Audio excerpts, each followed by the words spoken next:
예, 오늘은 사도행전 13장 13절에서 43절의 말씀을 본문으로 바울의 설교라는 제목으로 함께 말씀을 나누려고 합니다.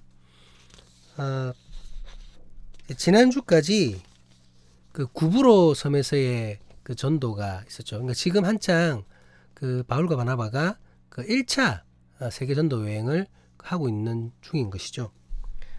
그 구브로 섬에서의 전도는 귀한 열매를 맺게 됩니다. 이 일에는 바울이 큰 역할을 하게 되었죠. 그래서인지 그 오늘 본문에서부터는 그 사도행전을 이끄는 주요 인물로 바울이 등극하게 됩니다. 그 저자인 누가가 그 바울을 중심으로 사도행전을 기록했기 때문이죠. 그렇게 기록하기 시작했습니다. 바울과 그 일행은 구브로 섬에서의 전도를 마무리하고 그곳을 떠나게 됩니다. 이 팀의 다음 목적지는 밤빌리아였습니다.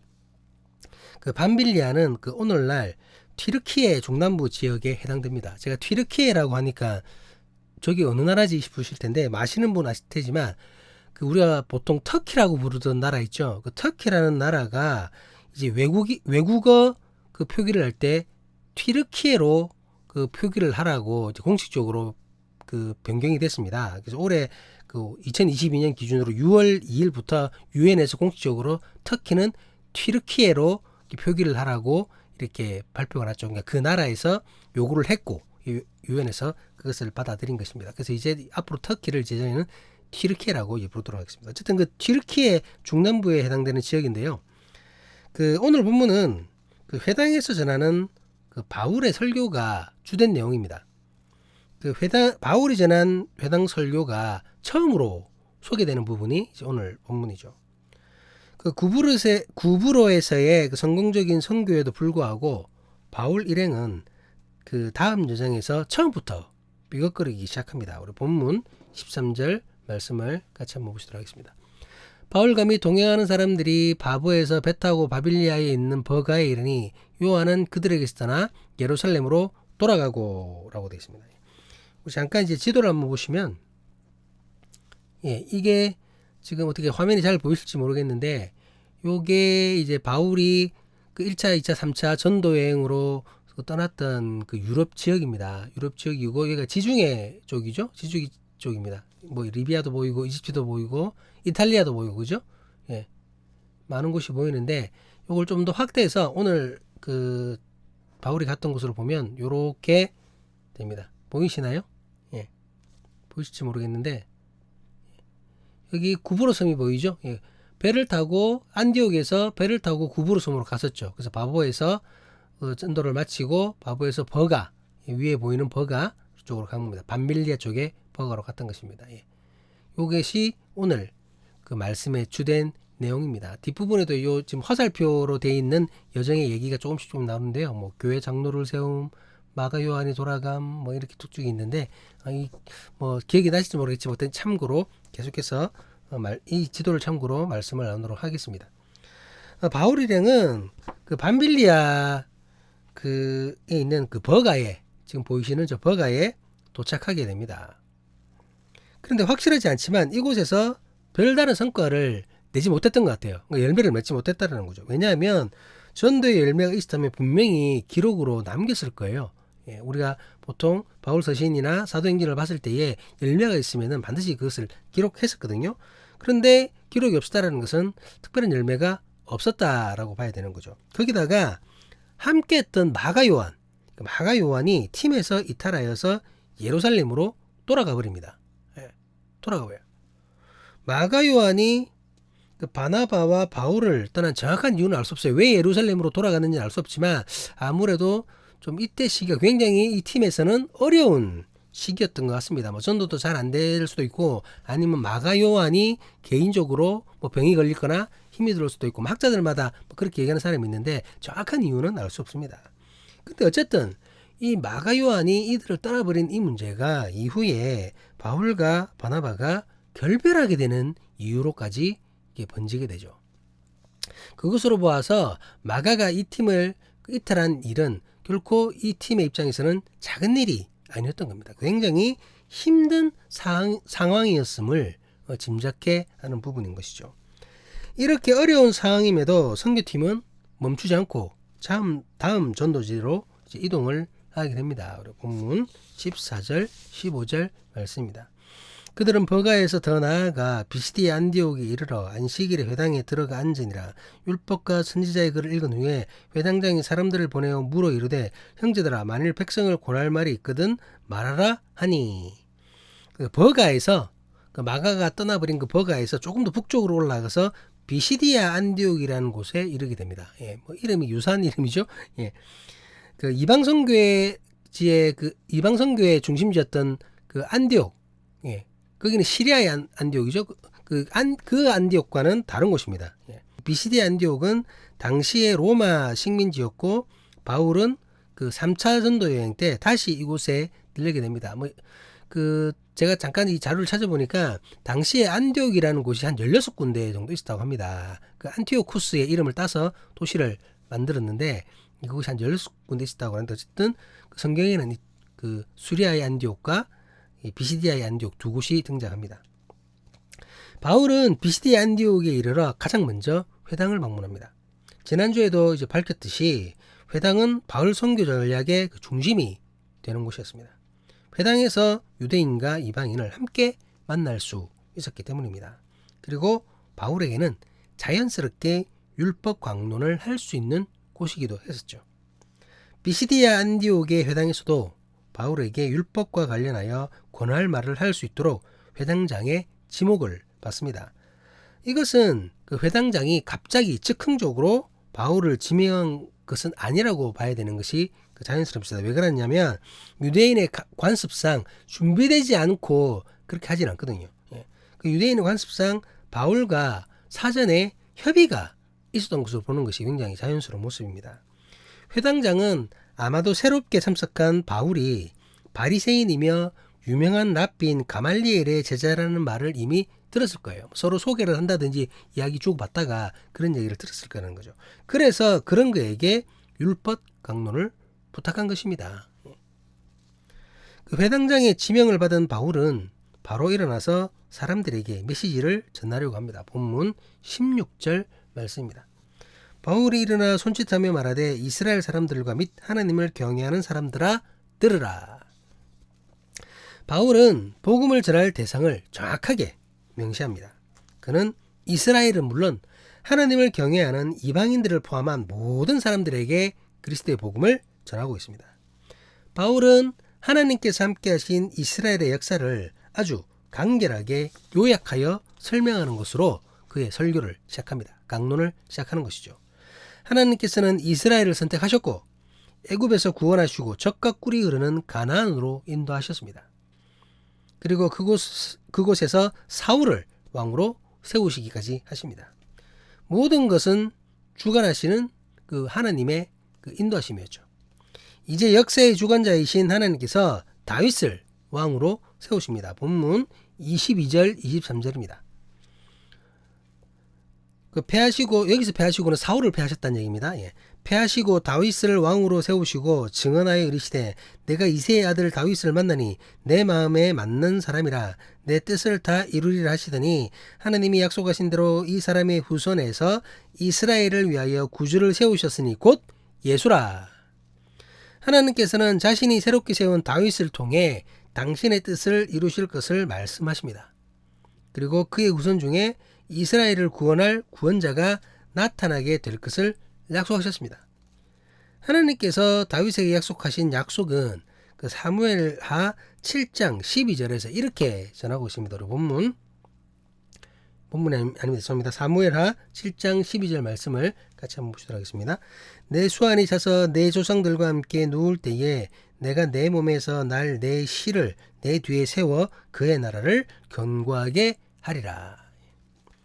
이 말씀에서 다윗의 시는 미시적으로는 그 성전을 건축할 솔로몬을 나타내는 말이었습니다. 가깝게는 솔로몬을 얘기한 거죠. 하지만 거시적으로 봤을 때에 크게 봤을 때에 이스라엘을 구원하고 영원히 견고한 나라를 세울 메시아를 나타내고 있습니다. 바울은 그 구원자가 바로 예수님임을 밝히고 있는 것이죠. 그리고 예수님께서 메시아의 이심을 증거하기 위해서 세례 요한을 언급합니다. 본문 24절 25절 말씀입니다. 그가 오시기에 앞서 요한이 먼저 회개의 세례를 이스라엘 모든 백성에게 전파하니라. 요한이 그 달려갈 길을 마칠 때에 말하되 너희가 나를 누구라 생각하느냐? 나는 그리스도가 아니라 내 뒤에 오시는 이가 있으니 나는 그의 신발끈을 풀기도 감당하지 못하리라 하였으니. 바울이 세례 요한을 언급한 이유는 세례 요한에게서부터 그리스도가 증거되기 시작했기 때문입니다. 세례 요한이 처음으로 증거했잖아요. 또한 사람들이 세례 요한을 참 선지자라고 인정하고 있기 때문이었습니다. 사람들이 참 선지자로 인정하고 존경하는 세례 요한이 예수님을 하나님의 아들이라고 증거했다는 것입니다. 거기다가 자신보다 예수님이 더 크신 분이라고 고백했다는 겁니다. 세례 요한의 증거이기 때문에 사람들은 그것을 허투루 듣지 않을 것인 거죠. 그러기에 바울은 이 세례 요한을 언급한 것입니다. 바울은 세례 요한에게서부터 시작된 그리스도의 복음은 세상 모든 사람들을 위해 주어진 것임을 선언합니다. 본문 26절 말씀입니다. 형제들아, 아브라함의 후손과 너희 중 하나님을 경외하는 사람들아, 이 구원의 말씀을 우리에게 보내셨거늘. 바울이 계속해서 강조했듯이 아브라함의 후손, 즉 유대인은 물론 이방인에게까지 차별 없이 주어진 그야말로 복음이라는 겁니다. 그런데 이 귀한 말씀을 사람들은 깨닫지 못하였습니다. 본문 27절 28절 말씀입니다. 예루살렘에 사는 자들과 그들 관리들이 예수와 및 안식일마다 외우는 바 선지자들의 말을 알지 못하므로 예수를 정죄하여 선지자들의 말을 응하게 하였도다. 죽일 죄를 하나도 찾지 못하였으나 빌라도에게 죽여달라 하였으니. 본문에 언급된 예루살렘에 사는 자들과 그들의 관리들은 이스라엘의 종교 지도자, 정치 지도자를 의미하는 말입니다. 다른 사람도 아닌 이스라엘의 종교 지도자가, 정치 지도자라는 작자들이 그리스도의 복음을 전혀 이해하지 못했다는 겁니다. 이들은 안식일마다 성경을 읽는 사람들이었습니다. 성경을 읽었을 뿐만이 아니라 아예 성경을 외우기까지 했습니다. 그런데 성경을 읽고 외웠지만 그 성경을 제대로 알지 못했다는 것이죠. 제가 예전에 제가 중학교, 고등학교 다니던 시절에 학교에서 수학 공부를 시킬 때면 공식을 달달 외우라고 했어요. 예. 혹시 저 나이 또래 분 경험 있으시죠? 예. 공식을 달달 외우겠습니다. 그런 공식이 나오게 된 이유가 분명히 있잖아요. 물론 잠깐 설명을 해주지만, 하지만 그 분명히 공식이 나오는 이유가 있는데 일단 그건 중요하지 않습니다. 그건 중요하지 않고 공식만 외우고 그것에 숫자를 대입시켜서 계산해서 답만 나오도록 했던 거죠. 지금도 수학 공부를 그렇게 하는지 모르겠는데 제가 중고등학교 때는 그렇게 공부를 했습니다. 근데 여러분, 수학은 논리적인 사고력을 키우려는 학문이잖아요. 예. 근데 그렇게 공부해가지고 무슨 논리력이 키워지겠습니까? 딸딸 외우기만 했는데, 공식만 외웠는데, 왜 그렇게 하는지 알지도 못하는데, 외우는 능력만 이제 늘어날 뿐이겠죠. 오히려 제대로 이해하지도 못하고 공식만 주장하는, 왜 그러는데요? 아이 몰라, 그냥 공식만 외워. 이렇게 오히려 비논리적인 사람이 되기 십상이라는 겁니다. 그렇게 교육받은 사람들이 40대 후반, 50대 저 같은 사람들입니다. 그 이후에 30대, 20대는 어떤지 모르겠지만, 그러니 자신이 가지고 있는 고정관념, 자기가 알고 있는 그 지식을 깨고 변화시키기가 어려운 거예요. 기성세대가. 참 안타까운 현실입니다. 어쨌든 그것처럼 이 유대인 지도자들도 아무리 예배를 자주 하고 성경을 달달 외우면 뭐합니까, 여러분? 그럼 뭐합니까? 말씀을 통한 하나님의 뜻을 찾지 못하고 깨닫지 못한다면 모든 것이 헛된 것이죠. 아무런 소용이 없습니다.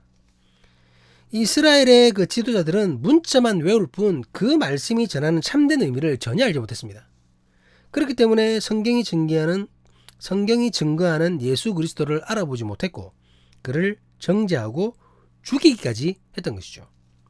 애초에 그들에게는 예수님에게서 죽일 만한 죄를 찾지 못했을 뿐만 아니라 자신들에게는 예수를 죽일 권한도 없었습니다. 그런데도 이방인의 손을 빌리면서까지 기록대로 빌라도의 손을 빌려서 하나님 아들을 죽게 한 것입니다. 자신들이 믿고 있는 여호와 하나님, 그의 아들을 이방인의 손을 빌려서 죽였다는 겁니다. 참으로 이제 죄악된 모습인 거죠. 어리석은 자들은 이것을 자신들의 승리라고 믿었을 것입니다. 하지만 이 모든 것은 이미 말씀으로 준비된 것이었습니다. 본문 29절 30절 말씀입니다. 성경의 글을 가리켜 기록한 말씀을 다 응하게 한 것이라. 후에 나무에 내려다가 무덤에 두었으나 하나님이 죽은 자 가운데서 그를 살리신지라. 대적자들은 승리에 취해 있었지만 예수님의 죽음마저도 하나님께서 계획하신 구원의 역사 속에 포함되어 있었습니다. 예수님은 말씀대로 완전히 죽으셨고 말씀대로 완벽하게 다시 살아나셨습니다. 예수님은 부활하심으로 하나님의 사랑을 확증하셨습니다. 그리고 자신의 메시아 되심을 증명하셨습니다. 죄로 인해 죽을 수밖에 없는 인간들을 살리실 수 있음을 증명하셨습니다. 이처럼 예수님의 부활은 너무나도 중요한 사건입니다. 그렇기에 바울은 예수 그리스도의 부활을 목격한 그 증인들을 소개합니다. 본문 31절 말씀입니다. 갈릴리로부터 예루살렘에 함께 올라간 사람들에게 여러 날 보이셨으니 그들이 이제 백성 앞에서 그의 증인이라. 예수님의 부활을 목격한 사람들은 갈릴리에서부터 주님을 쫓은 자들이었습니다. 이때까지만 해도 부활을 목격한 대다수의 사람이 여전히 살아있었습니다. 그렇기에 당시로서는 이것보다 더 확실한 증거는 있을 수 없던 것이죠. 여러분, 당시에 무슨 녹음기가 있었습니까? 아니면 영상을 녹화할 수가 있습니까? 그때 당시에 증거할 수 있는 것은 사람의, 정말 그것을 직접 경험한 사람의 증거와 기록밖에 없는 것이죠. 아직까지도 많은 사람들이 살아있었던 것입니다. 예수님의 부활을 목격한. 그러니 이것보다, 그 당시로는 이것보다 더 확실한 증거는 있을 수가 없습니다.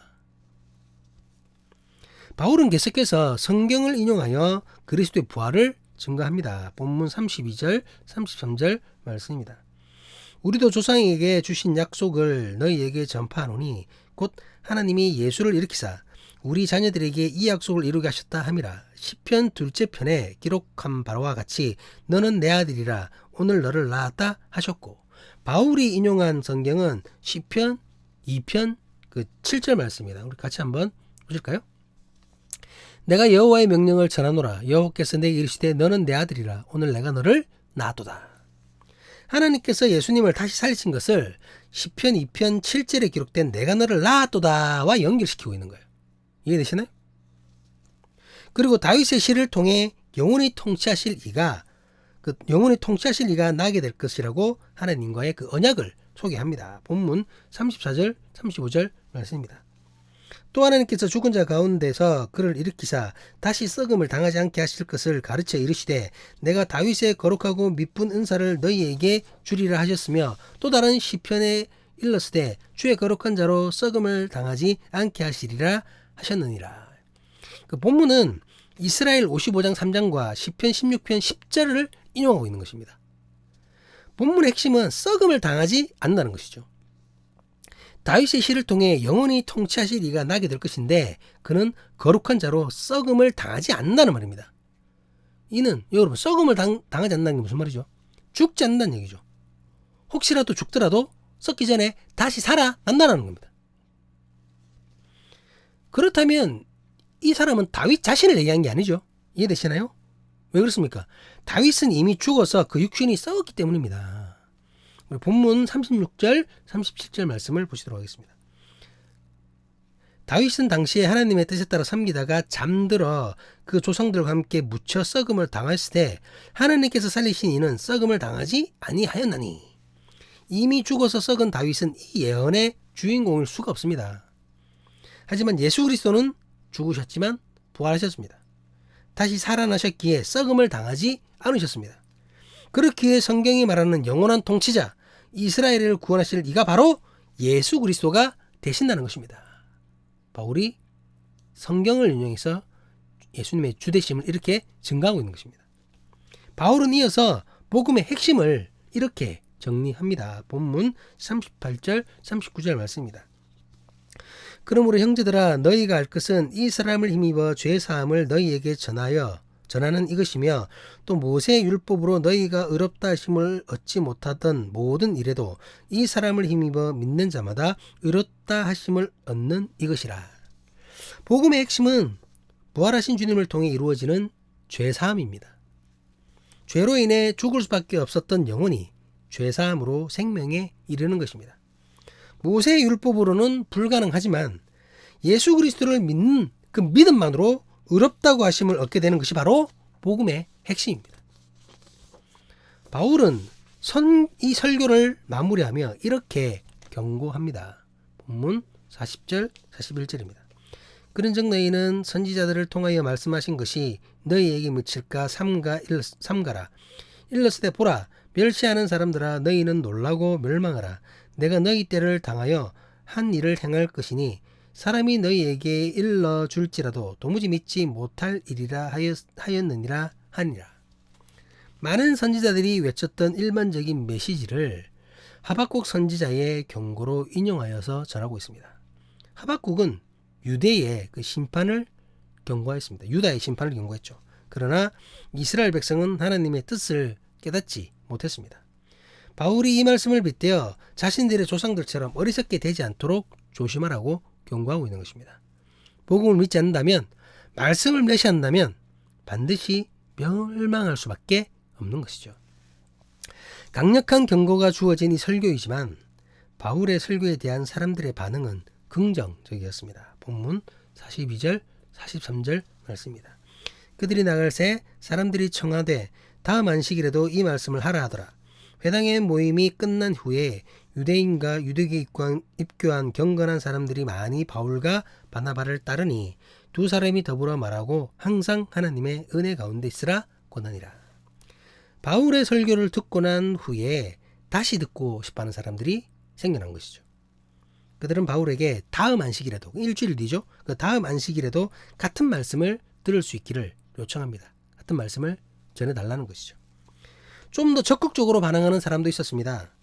말씀의 은혜를 받고 곧바로 사도들을 따랐던 사람들이 있었던 것입니다. 바울과 바나바는 자신들을 따르는 이들을 향해 하나님의 은혜 가운데 계속해서 머물 것을 권합니다. 말씀을 마무리하겠습니다. 오늘 본문의 주된 내용은 바울의 설교입니다. 바울의 설교를 한마디로 요약하면 무엇이라고 할 수 있습니까? 바로 예수 그리스도입니다. 예수 그리스도가 구원자이십니다. 예수 그리스도를 힘입어 인간의 죄 사함을 얻을 수 있습니다. 죄 사함을 통해 사망에서 생명으로 옮겨지게 되었습니다. 이 놀라운 진리를 믿음으로 인간은 더 이상 죄인이 아닌 의인이라 칭함을 얻을 수 있게 된 것입니다. 이것이 바로 바울이 전하는 복음의 핵심입니다. 이것이 바로 복음입니다. 우리는 이 복음을 여전히 믿고 온전히 겸손하게 받아들이고 있습니까? 바울과 바나바의 권면처럼 이 놀라운 복음의 은혜 가운데 계속해서 머물 수 있기를 주님의 이름으로 간절히 기도합니다. 시대가 변하고 사회가 발전하고 문명이 발전했다고 해서 복음이 변화되거나 복음의 능력이 바뀌는 것이 결코 아닙니다.